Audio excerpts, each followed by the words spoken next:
Well, welcome back to the morning show here on Arise News. Now, comedian and filmmaker Bright Okpacha, a.k.a. Basketmouth, premiered his much-anticipated debut feature film, A Ghetto Love Story, on Sunday at the IMAX Filmhouse Cinema in Lekki, Lagos.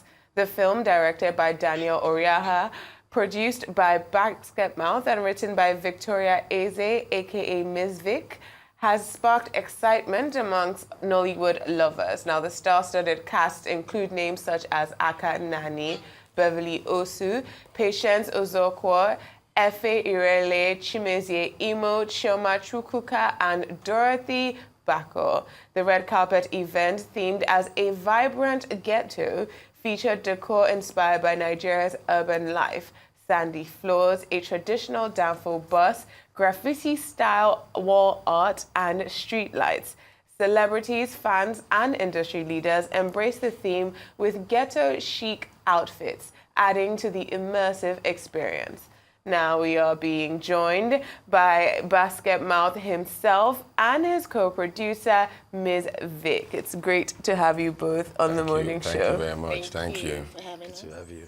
Well, welcome to the Saturday program. I was actually lucky enough to see the setup for the Ghetto Love Story and the San, yes, because I went to go watch a movie with my friends last Sunday, and I saw San being hauled into IMAX. I said, what is happening? Yeah, so if I had known, I would have just given you a ticket to come join next us. time, definitely. So the Ghetto Love Story, what is it about? What inspired, this movie? And it's your big feature film debut, so talk to us a little bit about the movie. Yeah, so I've always wanted to make movies, and I was running through different scripts.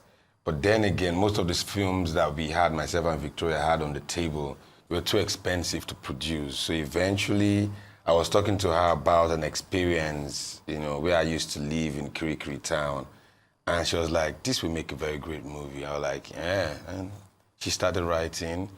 Before she even started, I released the poster of the movie without having a script. That's a lot of pressure. She suffered. I suffered. But Vicky, what moved you to, wanting to, jump on that? Are you on the asking question panel now? Yeah, I'm in an interview. I'm trying to move the question to her because she has a better answer. Of course, we're going to move to Mizvick. Okay, Victoria, you will answer Basketmouth, but of course we are interested in knowing, given that you're the producer or co-producer and writer, exactly. What is it about this story? And then the director, what's his name? Daniel. Is that the gentleman that directed The Weeknd? Yes, exactly. That was a fantastic movie, by the way. Yeah. How much of that sort of, clinical, technical delivery will we get in this your film? In fact, I think you're going to get even more with A Ghetto Love Story. The inspiration was basically from the fact that the demographic of people that are represented in our Nigerian films usually revolve around the upper class, the middle class. And there's a whole world out there with the shanties, the ghettos. They have the same struggles that we do. They have the same heartbreaks, the same everything. And nobody's talking about it. And they make a huge part of our actual population. So when B told me about that scenario that happened in his neighborhood when he was a child, I'm like, this would be a great opportunity for us to shed some light on what actually goes down in those areas. And A Ghetto Love Story came to life. So we're really proud of this one. Definitely. I am very proud of this particular project. I missed an opportunity to see it at AFRIF, but then I was at the premiere. And a lot of Nigerian movies don't have that plot twist that just, knocks you off your feet. So congratulations on that. But my question to you is really about collaboration. Because one thing that I noticed, really looking at the director, the cast, everybody that is on there, there seems to be a focus on almost like you assembling the Avengers team for this movie. So I want you to speak to me about that, and also collaboration on the other end with other filmmakers. I saw that in the marketing, you were very particular. You were doing calls with Moabudu, calls with Moni Oboli. There were so many other people on there. How did that work, collaborating with other filmmakers as well to promote the movie? So in terms of making the film, when we decided to jump on the project, that I've been watching the industry for a very long time, and I've seen the flaws. Most movie makers, they make movies to make money. It's an investment for them. They want to put in 200 million or 150 and expect to make $1 billion. That's what they do. So when your intention is to make money, without knowing, you're already cutting down your budget because you do not want to exceed the budget. You want to make profit. So you're scaling down on the substance of the movie, the quality and everything. But in my own case, I didn't make the movie to make money. I made the movie to create art, to create excellence. Like, I feel that Nigerian films can be better. And I got tired of complaining. So the plan was, assemble the best. Don't compromise. Because if you want the best, it's either you bargain, you barter, or you go look for the money. So I tried all three. I used all three. I bargained, did barter for some of them, but I did not cut down on the quality of the movie. That's why you see how great the movie is. I'm bragging about it right now. It's not like I'm not trying to be humble. You're bragging right, but I'm not even humble right now. Basket, when you were here last year, you spoke about your aspirations and plans. You were going to be 45 or something. A show was coming, and then you said that there would be a movie. Are you satisfied with the progression that you set for yourself? Yes, it was well timed. God came through for me. Most times we make plans, but it's up to God to make it come to life. And everything happened exactly the same way I planned it. The director came with his A game. Everybody, Victoria nailed the script. You've seen the movie, it's a brilliant movie. And with collaborations with the filmmakers, it was dramatic, I read the review on Cinema Pointer, by the way, and that was good. That was good excellent review. I was so humbled when I saw that review. It was humbling. Why did you That's say it was beautiful. dramatic? So I want to ask Dramatic a question, with the actually. filmmakers, Yes. collaborating. Yeah. When I started calling all these like Mo Abudu and the rest of them, I had a plan. I was going to start with, the plan was to start with Funke Akindele and just run it all through. But when I called Funke, she was excited, and the next thing, that was in August, I think, and she never picked up my calls again. But she was making a movie. Maybe she was busy, or her phone is on silent, or maybe the phone goes spoiled. Now, so I hope she picks up or responds to my message. I've sent over like 25 messages or whatever, but she didn't respond. So I had to change the whole plan and re-strategize. Then I had to go to Mo, this and that. But the rest of them came through, like 100%. I called Mo, and Mo, normally she doesn't do stuff like that. And she jumped on it. But sooner or later, I believe that filmmakers in Nigeria will get to understand that collaboration is the new competition.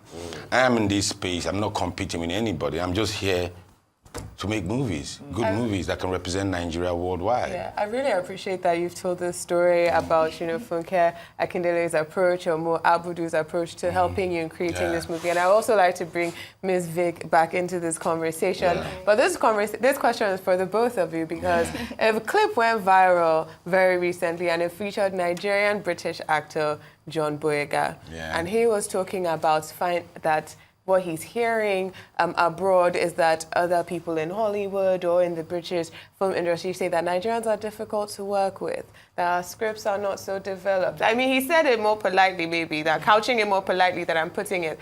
But the general sense was that the money isn't coming in, the art is not being made because people find it difficult to collaborate, your keyword today, with Nigerians. Do you see where he is coming from? Do you see where John Boyega is coming from? I see it, and he's not far from the truth. Truth of the matter is, there was a lot of money in the movie industry. There was a lot of money. When the streaming platforms came in, they gave money to these producers. And I'll tell you, point blank, these producers will take the money, $1.5 million or whatever they give them, they use about 10% of that money to make the movie. They are listening. They cannot deny it. I cannot call names, but you know yourself. They use not generalizing hastily. Not general. I know. I'm not saying all of them. Most of them. Most of them. Most of them. You would say like 70% of them. Yeah, maybe more. Really? Yeah. That's really? Most of them. Yeah. Even to the point where the streaming platform stepped in and said, "You know what? We're going to be paying the actors directly." These guys will still go behind them and tell the actors to pay half of that money back to them. You can verify this information anywhere. So you see, you've heard. So when you do that and you expect your movie to be 100%, you can't. It's impossible. Once you're given $1.5 million to make a movie, at least use everything. That's when you get quality. But these guys, they will buy houses, buy cars, and it will show. And that's why when you see our movies, some of our epic movies look like stage plays. You know what I'm saying. This horse, they are lean, horse they cough. We're in the epic season now, you think that? Okay, all right. What are your thoughts? On John Boyega's statements. I don't see any lies in what he said. There's obviously room for improvement, which is why, like B said earlier, we got tired of complaining about the quality of the films in terms of everything. And, you know, I've been writing, but never towards the part of writing a film.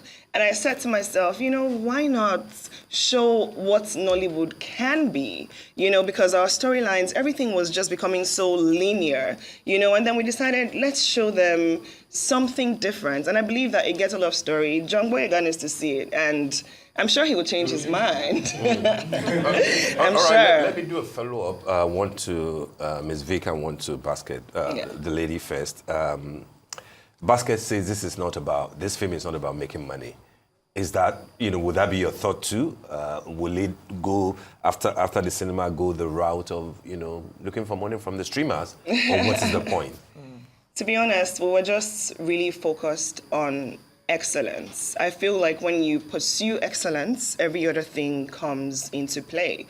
And so, yes, the money will be really, really good because we put everything, okay, into this movie. But at the same time, we wanted the focus to be on the art. And whatever else we get in terms of benefits or profits, that would just be an added, you know, advantage to us. But we're hoping the movie speaks for itself, and we're hoping that the people that have the money come through. Okay. So, Basket, you've called some professionals in the industry out, and you mentioned figures, the sort of figures that you think that they are getting and they're not utilizing very well.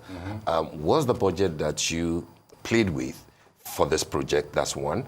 And then two, I saw that, you know, leading to the making and release of this film, there were a number of photographs of your good self and Mizvick that you released on social media. Were they specifically to promote the movie, or should we expect something more real? Bad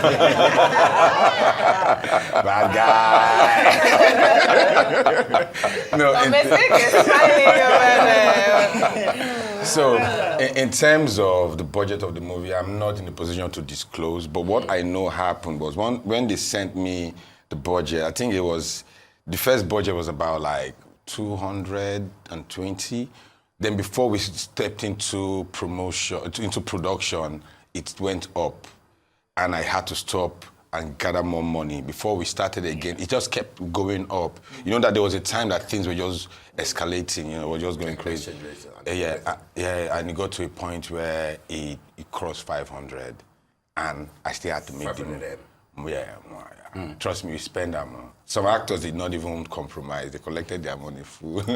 But I did not want to beg it. I wanted everybody to be happy. I wanted, even down to the crew members, to the cast. I'm like, let's just make a movie. I wanted everybody to do the movie, make the movie from their heart, from the, you know. But if you make $1 billion like Funke, you know that what comes to producers will be barely 350 million. I know. That's why I said, in my mind, I was like, Bright, don't make this movie to make profit. Remove profit from the back of your mind. Just create a movie that can live beyond your time, that can last a lifetime. And trust me, once you make a very good movie, the money will definitely come, either from the streamers. You don't know how far it will go, but as long as you make, and we went hard on it. We were very intentional with the scripting, the set, even picking the director, everything. 10 over, let me say 15 over 10 in terms of scoring. Yeah. No, I drop any movie next week, Ghetto Love Story. All right, so you and Mizvick. Let Mizvick answer that question. Mizvick, the camera is on you. Why are you throwing it So the back thing at me? is, Nigerians, You didn't allow it. okay, I went to do it. Go ahead. Okay, well, to be honest, B and I talked a lot about what we could do to shake up the system, because we felt like if we just came out to say we're doing a movie, not enough people make hair, because, you know, I was a TV host, he's a comedian, it's not our thing. So we're like, you know, we need to shake up the system. But there is no saying that two truths cannot exist at the same time. Yeah. So the second truth is out, right? We have to wait and see. Yeah. Fantastic having you on. Thank you so much. And congratulations on the Thank you release very of much. A Ghetto Love Story. Everybody should go see it. It's Yeah, fantastic. you guys should go see it. It's arguably the best movie you've seen in Definitely. 3 decades. 3 decades. Great. My whole life. Are you going to deny? Are you going to argue that? It's a good movie. No. It's a really good movie. 3 Yeah, decades. put him here. No, wait. I'm just kidding. But it's a very great movie. You should see it. Thank you. Thank you Thanks for very coming. much. Thank you both for joining us. Thank at you.